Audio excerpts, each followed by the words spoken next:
Sir, we in Parliament are being asked to endorse the proclamation. At the same time, we have not been furnished with the report which the Governor had sent to the President. Now, how can we give our verdict on a matter of such importance until and unless all the material facts warranting the proclamation under Article 356 of the Constitution are placed before us? Yesterday, the Honorable the Home Minister said that this report contained only certain facts and figures with regard to the party positions in the dissolved Andhra Assembly. In that case, what is the objection to placing that report before us? It would not give us anything particularly new except certain arrangement of figures made by the Governor of Andhra with a view to advising the President as to the course he should take. We submit that his report contains something else.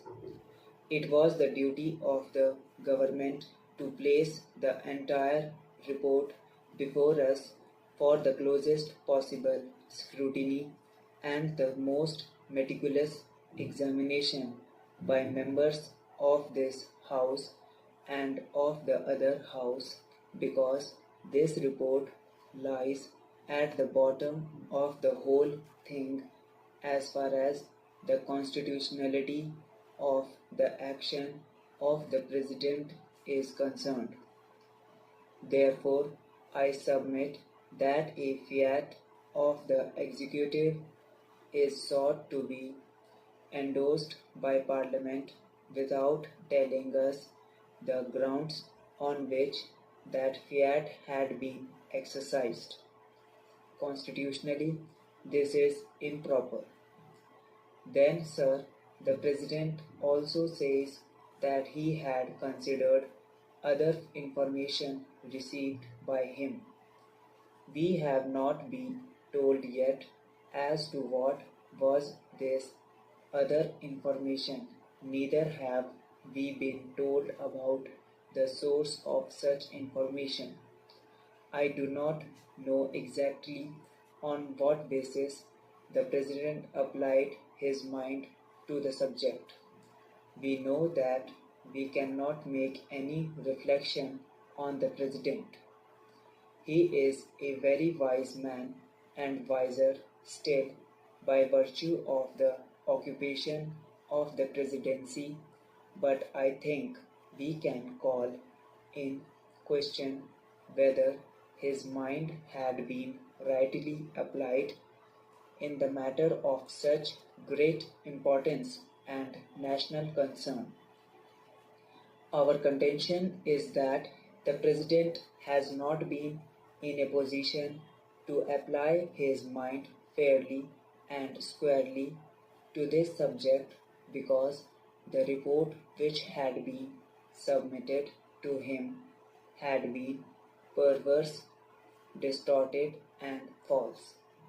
Our contention also is that the other reports which had been submitted to him are not fully objective and truthful.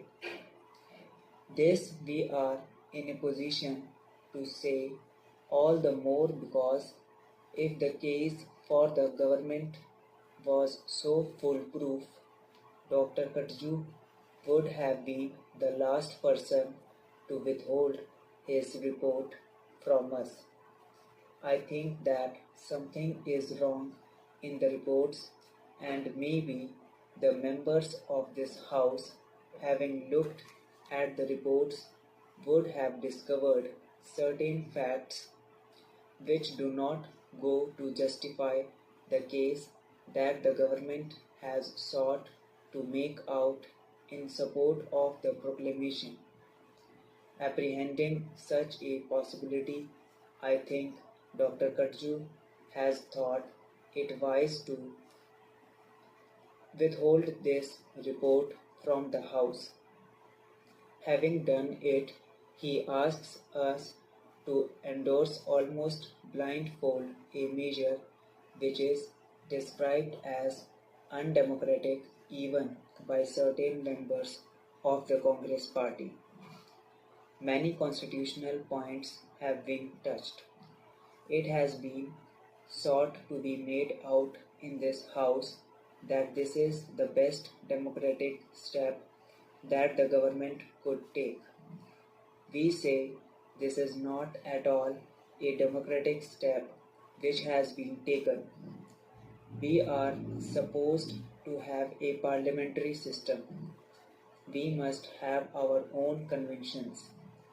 We have got our own constitution, but we are told time and again in this House and in the other House that there are the British Constitution and their parliamentary practice which one should imitate. Now imagine a situation of this sort in England.